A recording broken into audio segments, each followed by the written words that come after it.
नमस्कार। स्वरार्थ रमणी के अगले कुछ प्रकरणों पर हम बड़ा ही संक्षेप में प्रकाश डाल रहे हैं।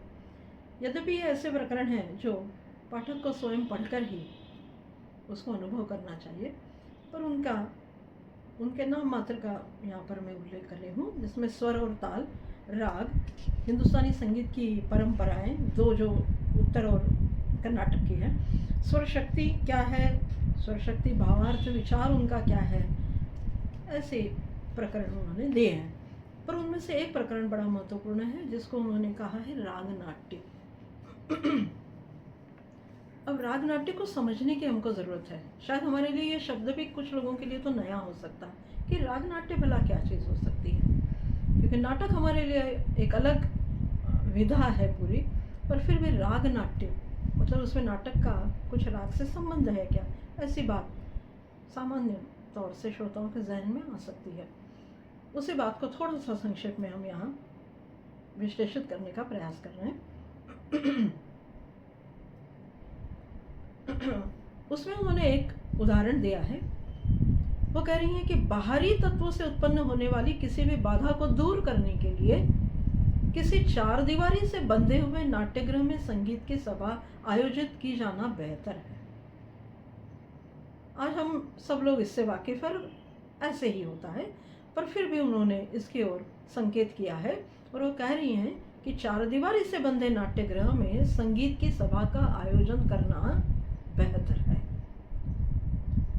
पूरी समुचित प्रकाश व्यवस्था, समुचित बैठक व्यवस्था, समुचित ध्वनि व्यवस्था और सबसे विशेष बात यानी कलाकार और श्रोताओं के मध्य आपसी संवाद बना रहे, इसके लिए दर्शक दीर्घा और मंच की जो भी स्थिति होती है, उसका जो भी अंतर होता है, वो यदि समुचित हो और समुचित प्रकाश और ध्वनि व्यवस्था से प्लावित हो तो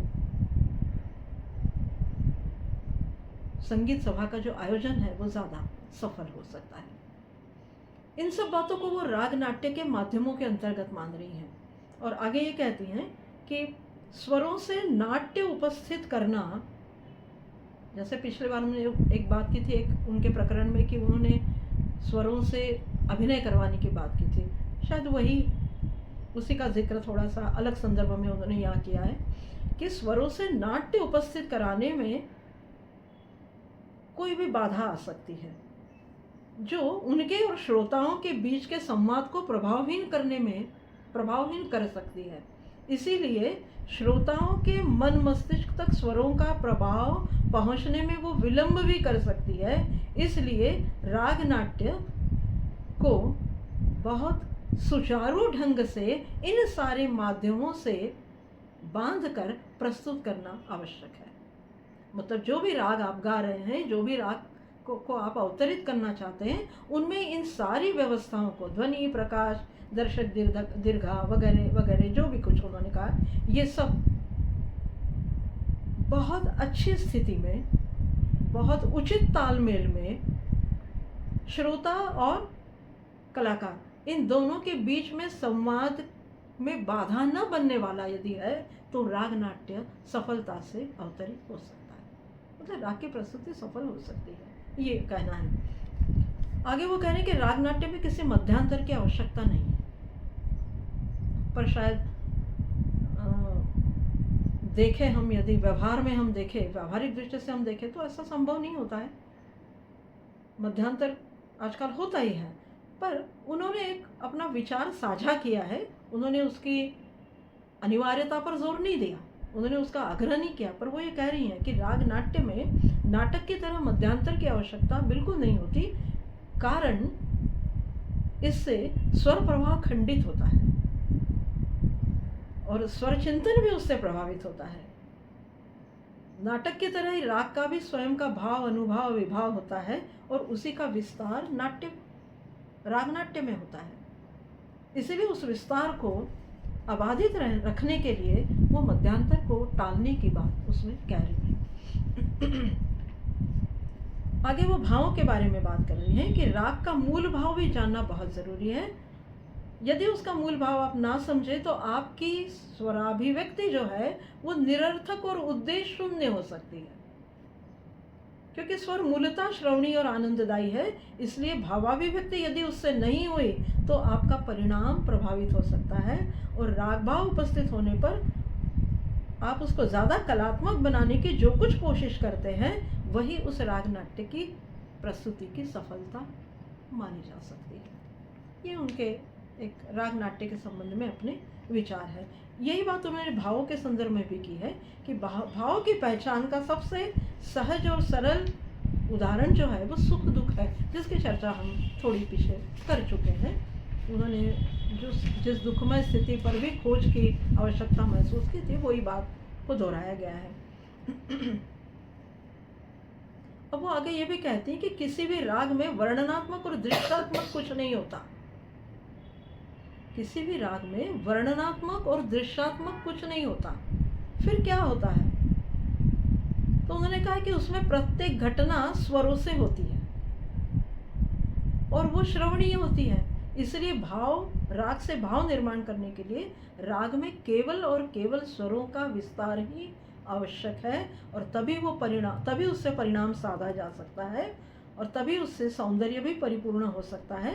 श्रोताओं के मन में ये राग भाव धीरे धीरे ही जागृत होता है, उसमें आप शीघ्रता नहीं कर सकते। ये उनका एक कहना है। इसके पश्चात उन्होंने निष्ठा की बात की है। निष्ठा क्या है?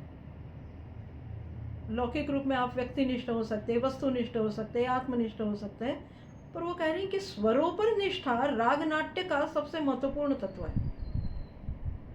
और वो इसलिए है कि निष्ठा यदि है, स्वरों पर निष्ठा यदि आपकी है तो राग नाट्य राग प्रस्तुति को प्रभावित करता है। निष्ठा और बुद्धि का अटूट संबंध है, ये भी वो कह रही हैं आगे कि निष्ठा की दृढ़ता बुद्धि से ही प्रेरित होती है। यदि बुद्धि आपको प्रेरणा न दे तो निष्ठा में कम अधिक मात्रा का या दाएं बाएं झुकने का खतरा हो सकता है। इसीलिए निष्ठा दृढ़ता के साथ बुद्धि से ही प्रेरित होती है। जो कुछ आपको सुखदायक लगता है, जो कुछ आपको आनंदवर्धक लगता है, वो सब कुछ इसीलिए होता है कि आपकी उसके प्रति निष्ठा होती है। और यही बात स्वर के लिए है कि जितनी स्वरों के प्रति निष्ठा ज़्यादा, उतना राग नाट्य खूबसूरती से आपके सामने अवतरित हो सकता है। और जितनी राग नाट्य की प्रस्तुति या उसका अवतरण खूबसूरत होगा, उतना ही आनंद का चरमोत्कर्ष ज़्यादा होगा। ये एक सीधा सा हिसाब उन्होंने राग नाट्य, राग अवतरण, राग मूल भावना, राग सौंदर्य और राग रूप के बारे में किया। आगे एक और उन्होंने ये लिखा है कि श्रोताओं की सुधबुद्ध खो जाए, इस स्थिति में पहुंचाने की जिम्मेदारी पूर्ण रूप से कलाकार की होती है। श्रोता अपनी सुधबुद्ध खो बैठे सुनकर, उसको ऐसी स्थिति में लाने की पूरी जिम्मेदारी किसी कलाकार की होती है। और यदि ऐसा नहीं कर पाता कलाकार, यदि वो श्रोताओं को वो आनंद नहीं दे पाता, तो इसमें दोष कलाकार का है, ना कि श्रोता का। ये भी एक बहुत बड़ी बात उन्होंने की है। उसके पश्चात उन्होंने वर्तमान में राग प्रस्तुतिकरण कैसा होता है, उसमें क्या क्या कमियां होती है, क्या क्या कुछ ज़्यादा ही प्रयास उसमें किए जाते हैं राग को अवतरित करने के लिए, उन सब के बारे में चर्चा की है, जो सामान्य रूप से हम अनुभव करते हैं। इसलिए उसको हमने ज़्यादा विस्तार यहाँ नहीं दिया है। फिर उन्होंने स्वप्रतिभा की बात की है। वो ये कहती हैं कि किसी भी कला में स्वप्रतिभा का बहुत महत्व है, और ये स्वप्रतिभा जन्मजात होती है, ईश्वर प्रदत्त होती है, प्रकृतिजन्य होती है। वो आप खरीद नहीं सकते बाजार से कि आप गए और आपने प्रतिभा खरीद लाई और फिर आपने उसका प्रयोग किया, ऐसा नहीं हो सकता। ये जन्मजात होती है। हाँ, इतना आवश्यक है कि उस प्रतिभा को निखारने के लिए या उस प्रतिभा का ज़्यादा से ज़्यादा उपयोग करने के लिए आप माध्यमों का प्रयोग कर सकते हैं। आप साधना से, अभ्यास से, रियाज से, परिश्रम से आप उसको तराश सकते हैं और फिर मनचाहा परिणाम आप उससे प्राप्त कर सकते हैं। तो आपकी प्रतिभा भी स्वप्रतिभा की तरह ही निखर कर सामने आ सकती है।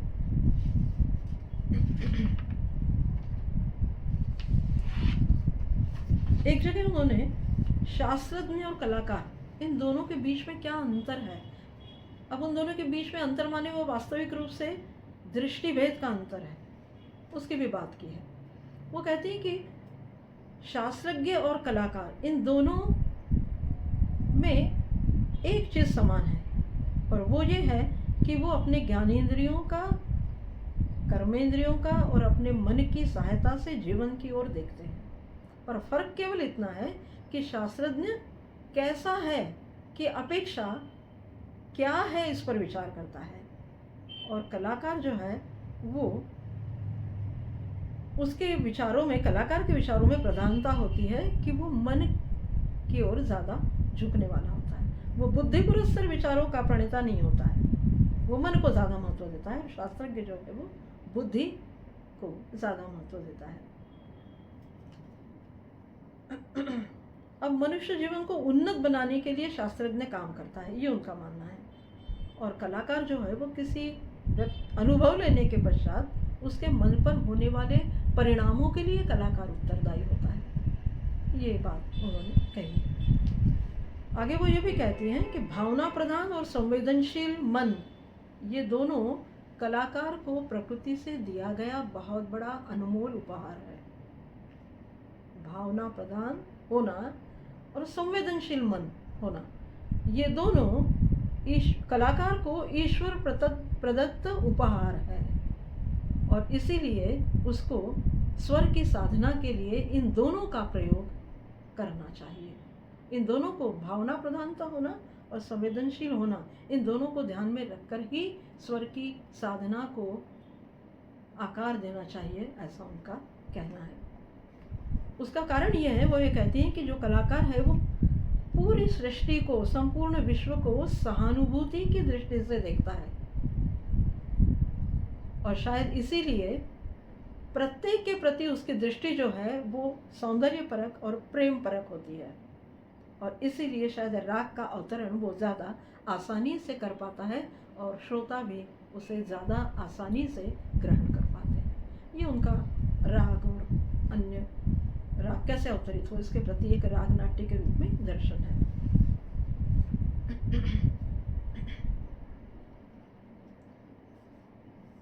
किशोरी उमोणकर जी स्वयं बहुत बड़ी दार्शनिक है। स्वरार्थ रमणी को पढ़ने के बाद हमको इसका बहुत गहराई से अनुभव होता है कि वो केवल संगीतज्ञ, केवल बहुत बड़ी कलाकार, बहुत बड़ी गायक ही नहीं है, वो बहुत अच्छी दार्शनिक भी है। और वो केवल कला का दर्शन जानती है या वो केवल स्वरों का दर्शन जानती है, ये भी बात नहीं है। वो संगीत का दर्शन भी जानती है, और उस दर्शन की तुलना हम एक दार्शनिक अध्ययन किस तरह करेगा, उस तरह से वो खुद उसका अध्ययन करती है। ये हम स्वरार्थ रमणी को देख सकते हैं। दर्शन परक उनका जो अध्ययन है, उसको देखने के लिए भी हमको दर्शन की जरूरत है। ये एक थोड़ी क्लिष्ट बात है, पर हमको समझना उसको बहुत जरूरी है। आखिर में उन्होंने एक स्वरानंद सोपान की बात की है। उसमें मन की कुछ जो स्थिति है, सहज अवस्था कौन सी है, या चमत्कार क्या होता है, या विस्मयकारी स्थिति संगीत में कैसे पैदा होती है स्वरों को सुन के, इन सब बातों का उन्होंने बड़ा सटीक विश्लेषण किया है। फिर उन्होंने संगीत के प्रयोजन की भी बात की है कि संगीत क्यों सुनना चाहिए और कैसे सुनना चाहिए, उसका क्या प्रयोजन है, संगीत हमको क्यों सुनना चाहिए। केवल मन को शांति मिलती है, केवल आनंद मिलता है, ये बड़ी सामान्य सी बात है। ये सामान्य लोग भी इसको समझते हैं कि संगीत से क्या होता है, किंतु हर कलाकार को उसका संगीत सुनने के पीछे श्रोता का खुद का एक प्रयोजन होता है, तो उसको भी ध्यान रखना चाहिए। वो कहती कभी दुख दर्द को भूलने के लिए, कभी अकेलेपन को दूर करने के लिए, कभी तनाव से मुक्ति के लिए, कभी दुनिया को भूलने के लिए, कभी एकांत की प्राप्ति के लिए, कभी एकाग्रता के लिए, कभी साधना के निरंतरता के लिए, कभी स्वानंद के लिए, स्वानुभूति के लिए, कभी स्वर साधना के लिए, कभी स्वरों का प्रेम होने के कारण, कभी स्वरों की दुनिया में रमने के कारण, कभी एक रास्ता से दूर होने के कारण, ऐसे और भी अनेक कारण हैं। इसलिए हमको इसलिए लोग संगीत सुनते हैं, इसलिए लोग स्वर साधना करते हैं, इसलिए लोग संगीत को समझना चाहते हैं। ये सब उसके प्रयोजन हो सकते हैं। और जीवन में उमंग उल्लास आनंद जीवन में बना रहे, ये भी सबसे बड़ा सामान्य सा संगीत का प्रयोजन है। और इन सब के पीछे एक जो बड़ी बात जुड़ी है वो ये कह रही है कि उसके पीछे प्रेम भावना और करुणा और सहृदयता, और ये उन्होंने कलाकार और श्रोता दोनों के लिए आवश्यक कही है। सहृदयता को उन्होंने सबसे ज़्यादा महत्व दिया है। आप जितने सहृदय होंगे उतना आप सामने वाले कलाकार को ज़्यादा प्रेमपूर्वक उसके राग दर्शन को देख सकते हैं, सुन सकते हैं। वैसे ही एक सहृदय श्रोता को एक कलाकार उतनी ही निष्ठा से अपनी स्वर साधना से प्रभावित कर सकता है।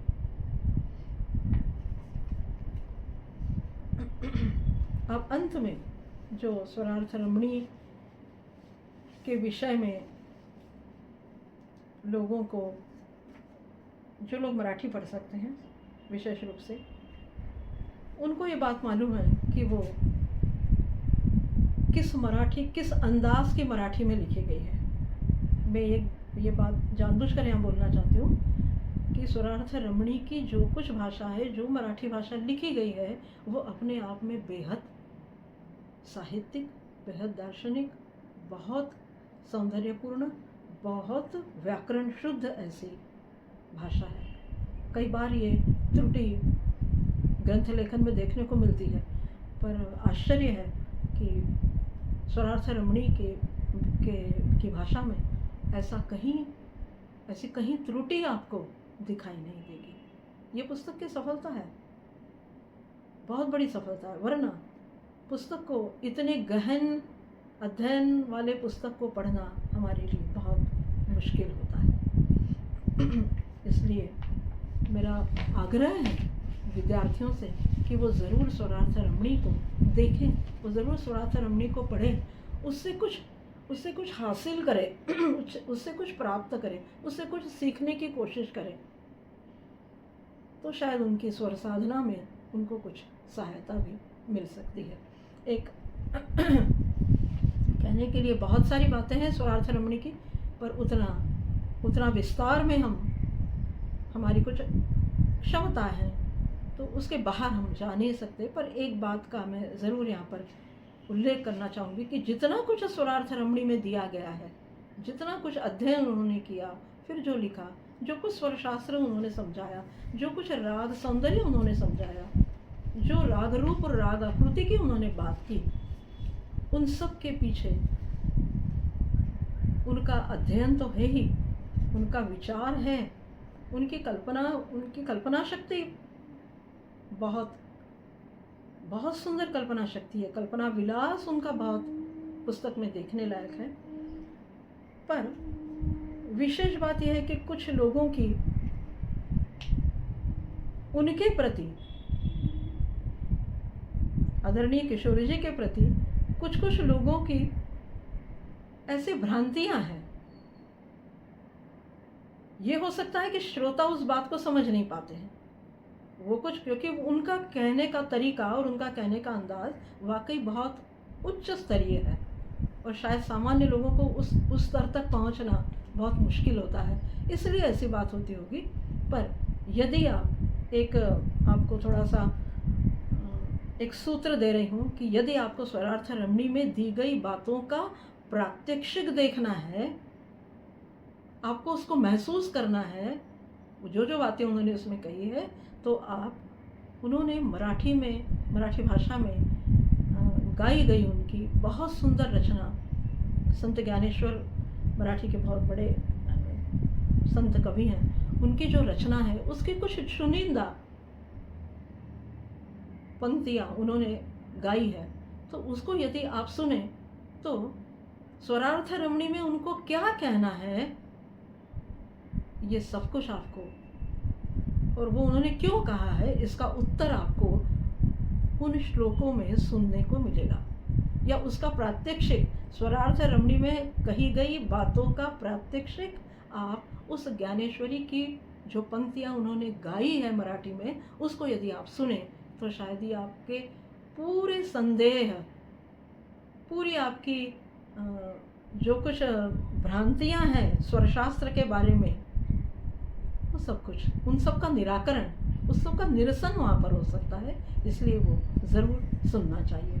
थोड़ी सी एक अंत में बात इसलिए करना चाहती हूँ कि चूँकि वो हम सब की बहुत प्रिय हैं, पर कई बार ये होता है कि किसी प्रिय व्यक्ति के बारे में भी कुछ ऐसी बातें होती हैं जो